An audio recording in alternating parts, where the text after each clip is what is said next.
Welcome to Wine Country at Work. I'm Ralph D'Amicis. I'm a tour guide in two of the world's top winery destinations, Napa and Sonoma. As a tour guide, I get to go behind the scenes and see where the magic happens, where the vines are tended and the grapes are turned into world-class wine. A question I get many times from my clients is, how do you become a winemaker? Now, there's a lot of pathways, but considering how large the field is, it's not surprising that there are some very good educational programs. As much as winemaking might seem like fun, spending your days sampling the products with your coworkers, it's really work. A winemaker needs to know both agriculture and food manufacturing, because the grapes have to travel from the vineyard to the bottle. They study botany, meteorology, organic chemistry, and technology. In other words, plants, weather, cooking, and pumps. Even winemakers who learn on the job often seek some formal education, and I was curious about the winemaking schools in our area. A school that's locally respected for producing good winemakers with a hands-on approach is the Viticulture and Technology program at Napa Valley College. They're located at the heart of one of the world's most famous winemaking regions. And they put practical tools into the hands of working grape growers and winemakers. Their alumni run vineyards and wineries throughout these valleys. This episode happened because I keep bumping into Brian Avila, a longtime teacher at the program. He's a very experienced winemaker who has worked with some of the industry heavyweights. Brian has those wonderful communication skills that a good teacher needs to have. I kept asking him about the winemaking program until finally he said, "Why don't you come by and see it?" So I asked if we could bring along our cameras for the Wine Country at Work episode, and he said, "Sure, why not?" And we were off to the races. This short episode is not a comprehensive look at this program. With 30 years in and more than 1,000 students, we can't do that in half an hour. But my point of view is that of a tour guide who has visited hundreds of wineries. I want to take a look at it. I didn't expect to be surprised when I visited the school, but I was. And that's what this show is about. Maybe you'll be surprised too. The winemaking program thrives from the diverse student demographics, from young people fresh out of high school to mid-career people bumping up their skill set, and older people preparing for a retirement project in the wine world. The program started with a couple of sheds and a few hundred vines planted by the students. Today it centers around a compact professional winery supplied by their own 6 acres of high-quality vines. These vineyards, crush pad, and tank room are the classrooms where the students learn. The quality of the education is reflected in the quality of the wine, which has won high praise in competitions, ranking higher than some serious premium wineries. Clearly, the students are being trained to produce wines for the top tier of the market. This mix of novices and returning professionals being taught by professors with years of experience creates a sharing environment as lively as the bubbling fermentations in one of their tanks. An important practicum for the students is identifying all of the winery equipment with a checklist. Many winemaking tasks require multiple pieces of equipment being used in a specific order. A checklist helps ensure that they're all clean and prepped. It's often joked that a winemaker's best wine is their first one, because they follow the checklist and they do all the steps. Later on, when they depend upon their memory, steps can get left out, and that's where problems begin. Wineries come in many shapes and sizes, from very large facilities to small one-person cellars. But the training is designed that once you have the basic procedures, you can adapt pretty quickly to the environment. Many times schools fall behind industry in their technology due to their smaller budgets.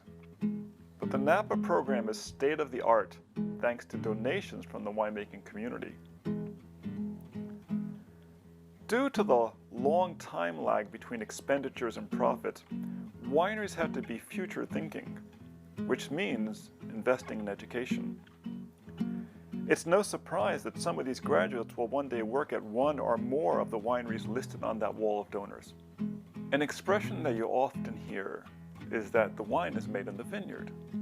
And it's true. The quality of the grapes on the vine have everything to do with what ends up in the bottle. If the land is unsuitable, the weather is unkind, if the farming practices are shoddy or inattentive, even the best winemaker is going to be limited in what they can make, maybe making a mediocre wine at best. So, when you visit a winery, even a school winery, you have to go to where the whole process starts, the vineyards. Unless you live around vineyards, it's hard to understand the integral relationship of vine to wine. Let me offer some perspective. The program title at the school starts with the word viticulture. That Latin term comes from the name of the plant of the genus Vitis. That's what grapes belong to.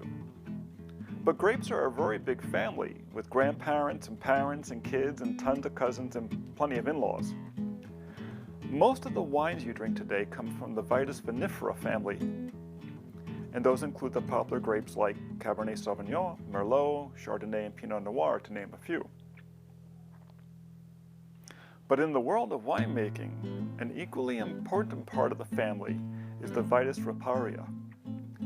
These Native American grapes supply the all-important rootstock, which the European varietals are grafted onto.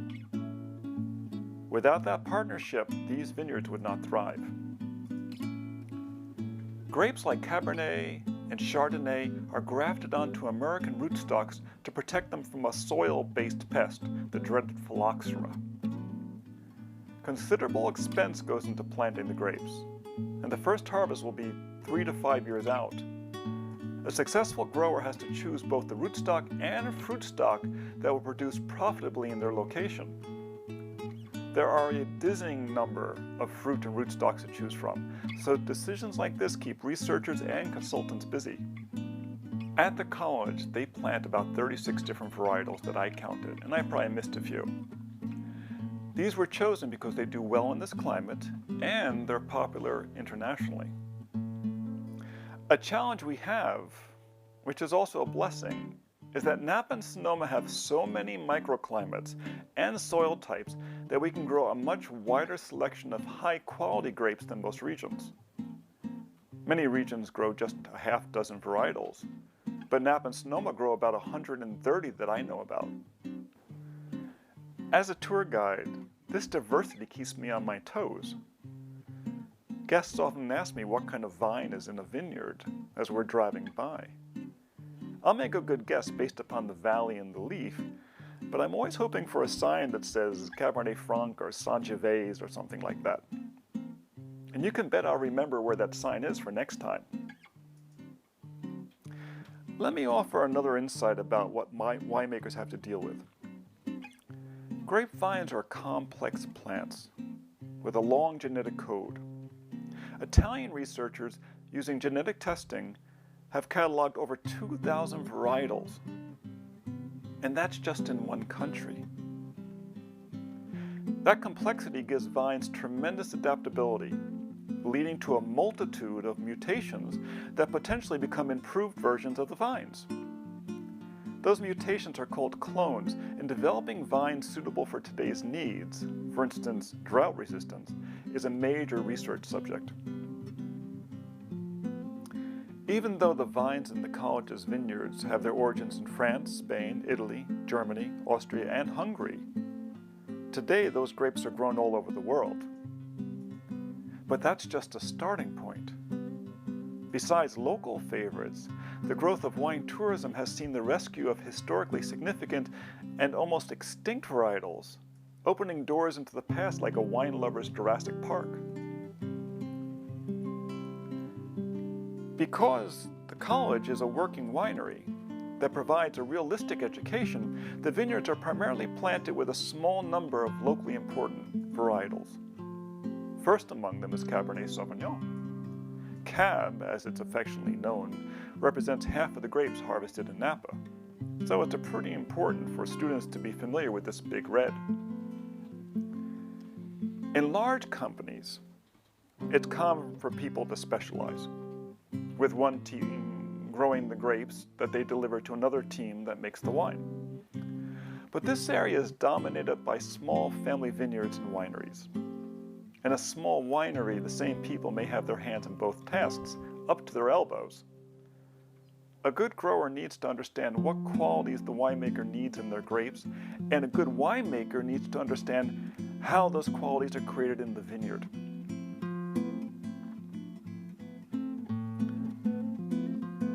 The way that the students work as a team is good training, because social skills are important tools in winemaking. It requires a network of relationships that change and evolve over the length of a year, and hopefully improves over multiple vintages.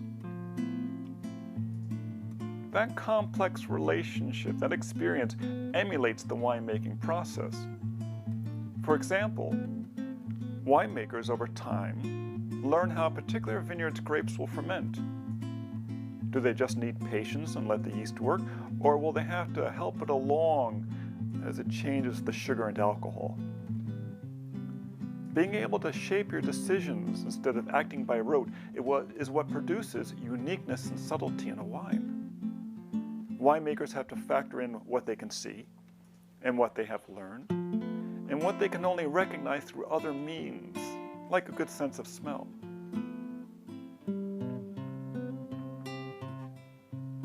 As you would expect in a practical hands-on program, the classroom space is the smallest component of the campus. The vineyards, crush pad, storage sheds, and winery represent much of where the students spend their time. Winemaking is a simple process. The grape sugar is converted to alcohol by the yeast on the skins, until the high alcohol levels kill the yeast and ta-da, you have wine. But while making wine is simple, making great wine is very complicated, requiring many steps, attention to detail, and a good bit of technology. Different types of grapes and wine styles use varying versions of that equipment.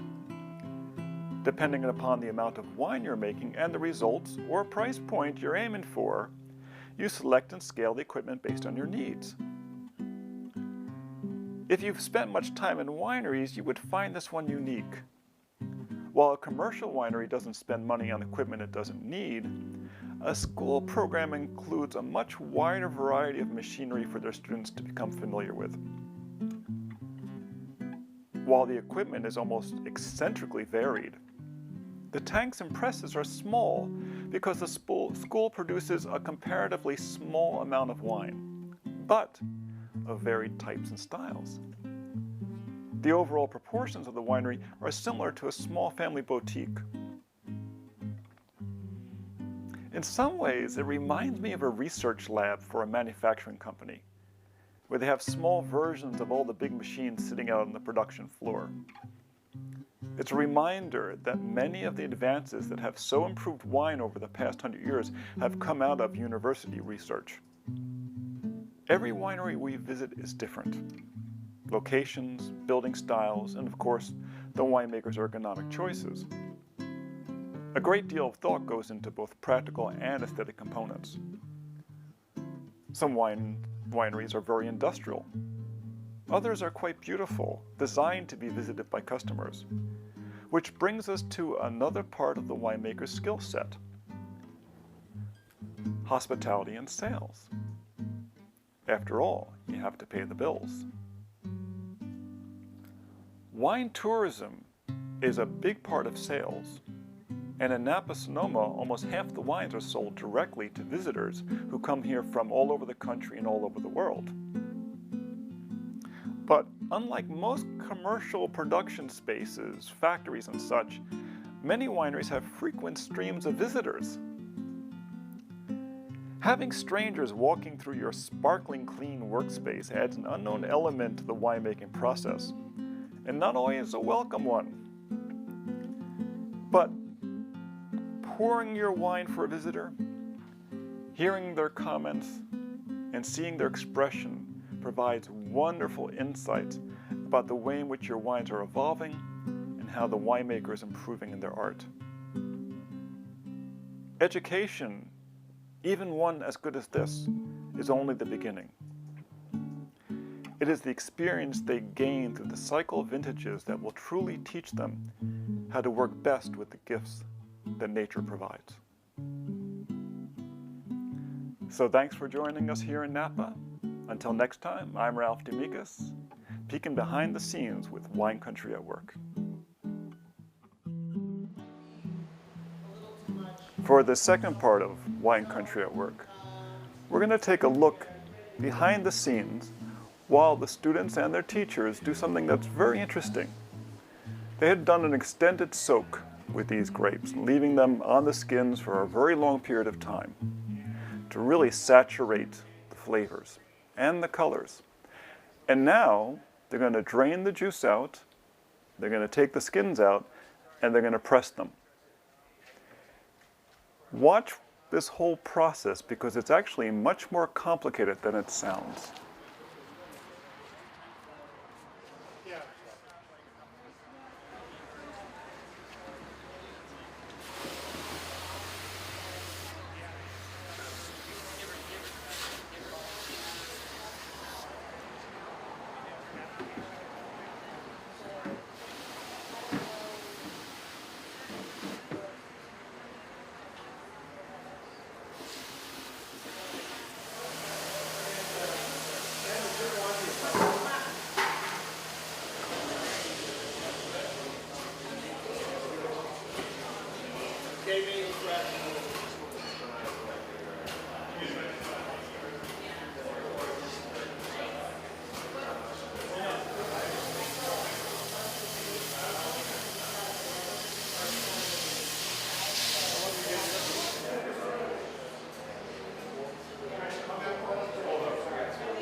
I'm taking this class. I have to go help. I'm a rehab. I'm taking viticulture this semester. Yeah. Right. Yeah.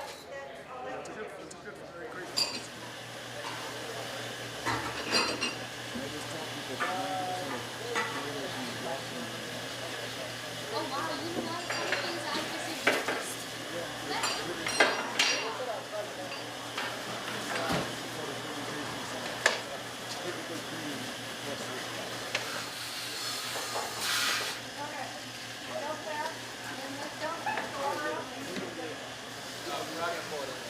Set it down. Watch the toes. Okay.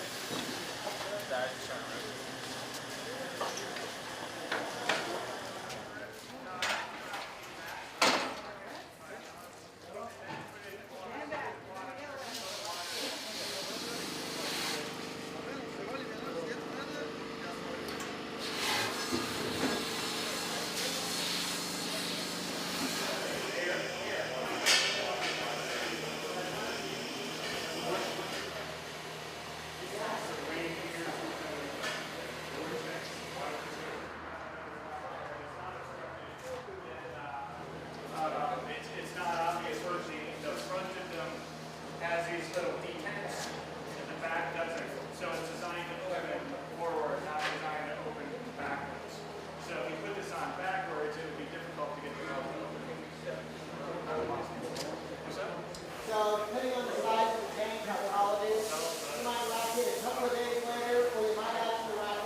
So we meet on Tuesday.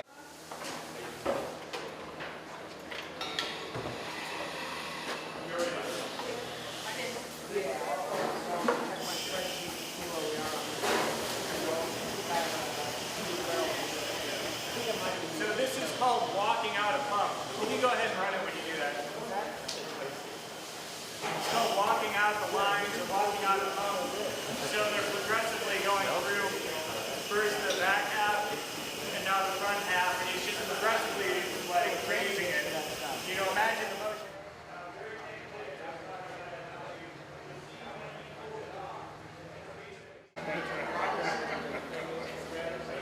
Yeah, the problem with doing that is like, you ever had like an empty water?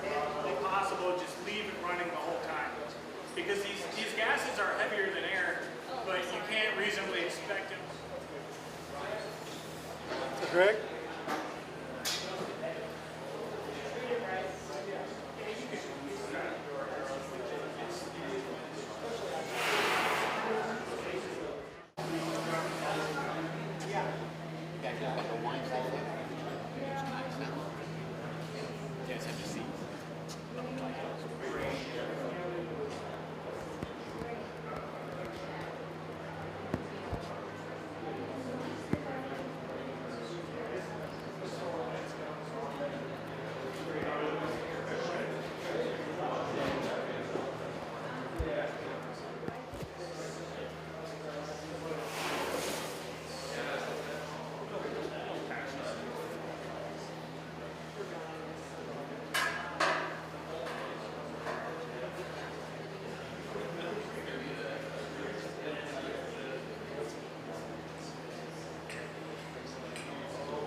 Out here as we can.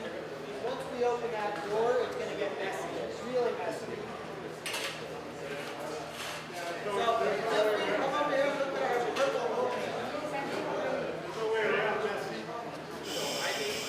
Because of the way we're going to empty this, we should probably clean up the outside of the tank around here.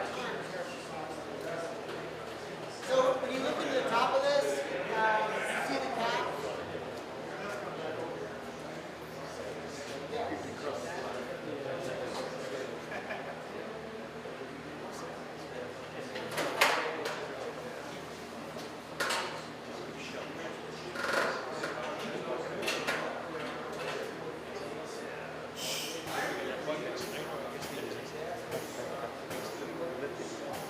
Blowing in big bubbles. But the exposure time is so short that it's going to get dissolved into the wine, and then eventually it's going to become part of that the reaction that's driving the polymerization.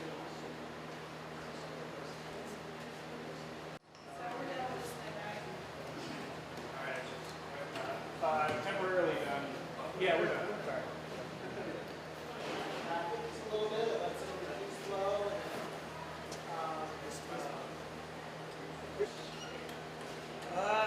You know, it might be the stuff at the end that's CD.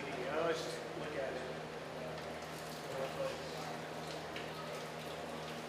I mean, because you're going to dump that into the press, so it'll get strained out post-press.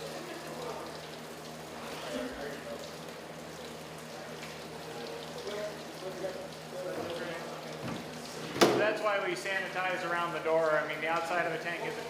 There's like a little bit of reserve at the bottom. Yeah, I mean, it's just. We're going to flip this around. Hold that up here. Drop the clamp on.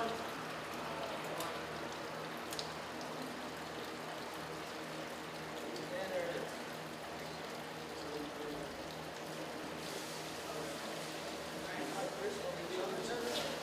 Nice and slow.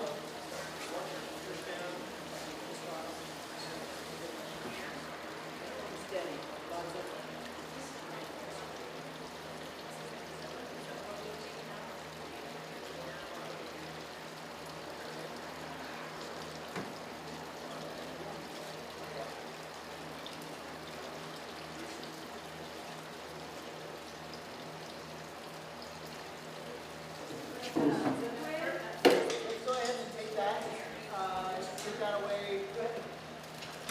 Put that in there.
I know that thing's going to be pretty heavy, but I'd like to re-screen that first bucket.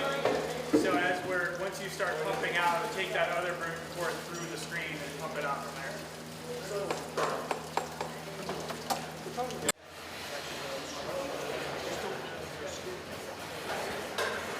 And the rest of it will be a fresh one.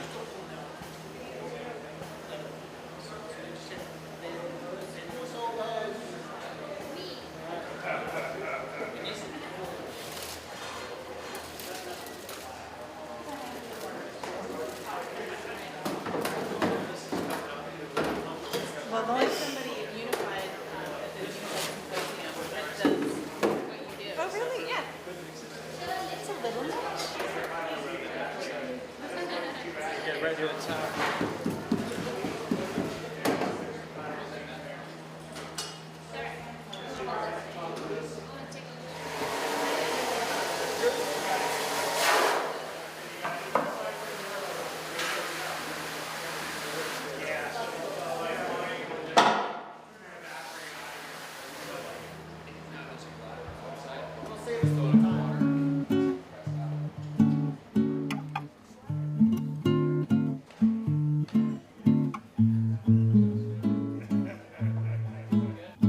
We want to thank the professors and students from Napa College's Viticulture and Winery Technology program for inviting us to come by and do this program and granting us such easy access.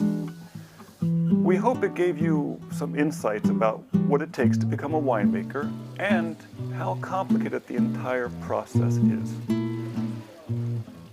Until next time, I'm Ralph D. Mikas, Wine Country at Work.